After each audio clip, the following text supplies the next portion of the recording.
Sir ఇప్పుడు MP Raghav చెడ్డా statement తో మన దేశంలో చాలా మంది లీడర్స్ భయపడుతున్నారంట. అసలు ఆయన ఏం చెప్పాడు? ఆయన పార్లమెంట్ లో ఈ ఎలక్షన్ సిస్టమ్ గురించి ఒక స్ట్రాంగ్ పాయింట్ ని రైజ్ చేశాడు. ఏం పాయింట్ ఇది? చూడు, మన ఇండియాలో ప్రతి కామన్ మ్యాన్ కి ఈవెన్ రేషన్ తీసుకోవడానికి వెళ్ళినా కూడా ఈ ఫింగర్ ప్రింట్ అనేది కంపల్సరీ. రైతులు వాళ్ళ పొలం కోసం యూరియా కొనడానికి వెళ్ళినా కూడా అక్కడ కూడా ఫింగర్ ప్రింట్ కావాలి.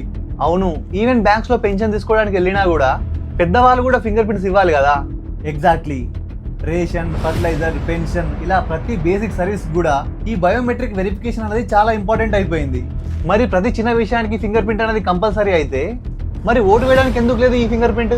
ఎగ్జాక్ట్లీ అదే క్వశ్చన్ ని రాఘవ్ చెద్దా పార్లమెంట్ లో రైజ్ చేశాడు. ఆయన ఏమని చెప్పాడంటే ఈవెన్ ఓటింగ్ టైంలో కూడా ఈ ఫింగర్ ప్రింట్ సిస్టాన్ని ఫేక్ ఓట్స్ అండ్ ఓట్ చోరీని చాలా వరకు తగ్గించొచ్చు అని చెప్పాడు.